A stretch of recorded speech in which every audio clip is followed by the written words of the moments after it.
Welcome back to Timeless Discussions. Today we're going to talk about the Cecil Hotel. We're going to shift gears a little bit. We're going to take it from the East Coast and Montauk over to the West Coast, downtown LA. Now, the Cecil Hotel um, has a very disturbing, violent, and tragic past, and we're going to talk about that today. So the Cecil Hotel was established in 1924 in an area known as Skid Row. Now, modern day Skid Row covers about 50 blocks. It's got a very large homeless population. It is many tent cities, homeless tent cities within this area, and it's known for violence and high crime and illegal drug activity. So the Cecil Hotel gets established in 1924, and when it's first established, it caters to business travelers. But as the surrounding area starts to decline, then it becomes a budget hotel, and many of the residents are transient. So there's been different accounts of events that have taken place here. There's been conflicting numbers, but my research uncovered that there's about anywhere from 16 to 20 reported deaths within the hotel, or connected with the hotel, and they started in 1927. So I'm going to run through a few of these. I'm going to talk about some violent things, some tragic events.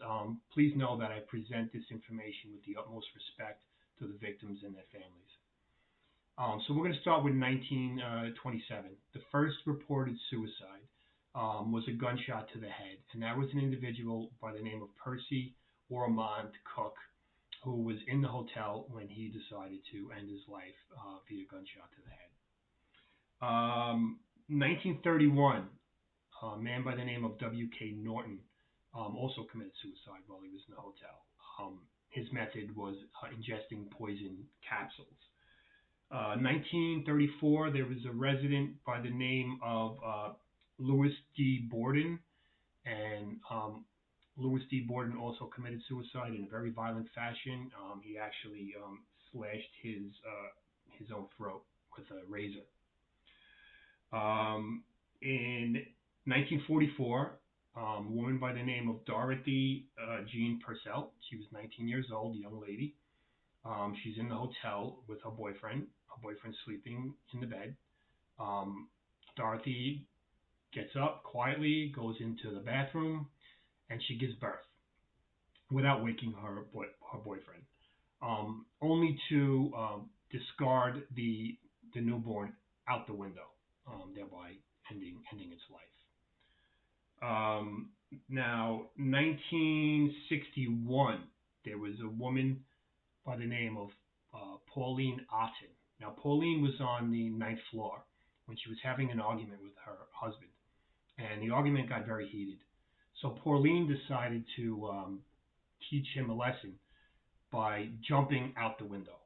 So she jumps out the window from the ninth floor, and unfortunately for all involved, there was a male pedestrian who was street level walking on the sidewalk with his hands in his pocket directly below Pauline's window at the time, and Pauline landed on top of him, killing them both instantly. And it's said that the male didn't even know what happened, what hit him, ending both their lives.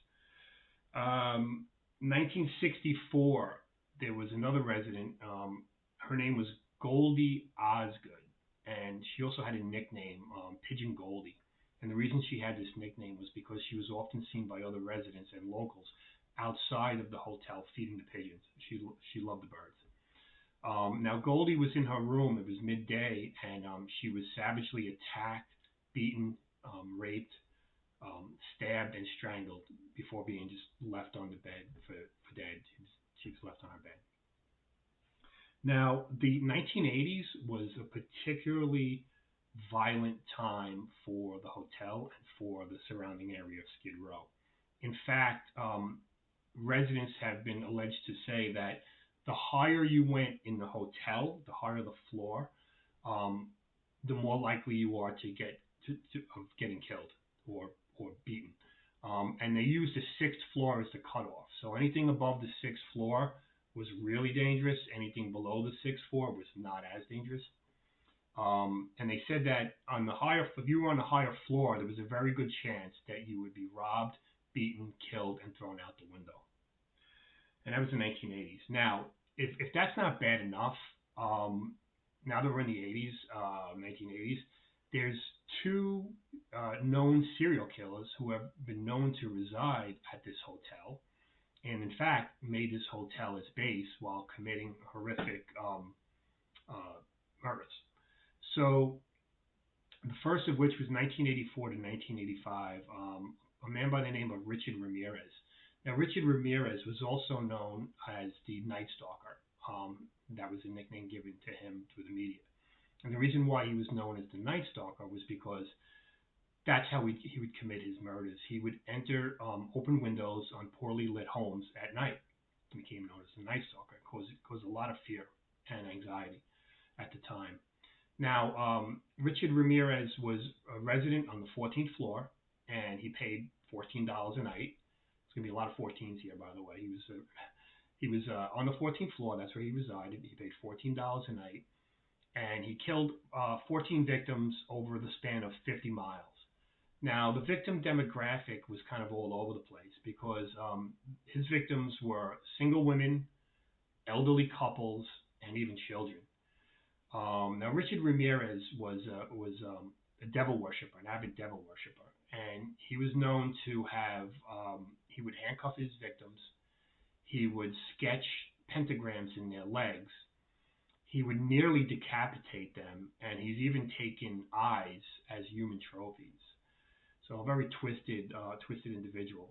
Now, Ramirez would leave the hotel at night, he would commit his acts, and then he would return to the back alley and he would strip off his blood-soaked clothing, throw it in a dumpster, and then he would walk up to the 14th floor to his room in his blood-soaked underwear and barefoot. And no one even paid him any mind. That's the type of environment it was. You could just walk right up and no one even thought twice about it. Now, the second serial killer was a man by the name of Jack Unterweger. Now, Unterweger was an Austrian serial killer. He was an Austrian murderer, and he was also a journalist. And Jack, in 1991, Jack is released from prison in Austria, and he comes to LA and he takes up residence in the Cecil Hotel. And it's said that during this time he used the hotel as a base for his killing, and he killed 3 sex workers while he was staying at the Cecil Hotel, and simultaneously he was a journalist for a European newspaper. So all this is kind of going on at the same time. So we have this list of tragic events and violence, and then we have these serial killers who take up residence at this place. Now, in 2011, I guess in an attempt to kind of put some distance between his dark history and it's kind of like modern times, hotel is rebranded, and it's rebranded to Stay on Main. That becomes the name. And in 2013, a young woman, 21-year-old college student, Lisa Lamb, is coming to LA, and she decides to stay on Main. Apparently, for the decent rate and also the area being very centrally located, and apparently did not know the history of the hotel or the surrounding area of Skid Row. So Elisa comes to the hotel, and it gets kind of very weird. Now, it is alleged that she may have been suffering from some type of mental illness during this time. That's an allegation. But what we do know is that she goes missing, and it gets very strange. So she goes missing. Law enforcement's involved. They are conducting an investigation.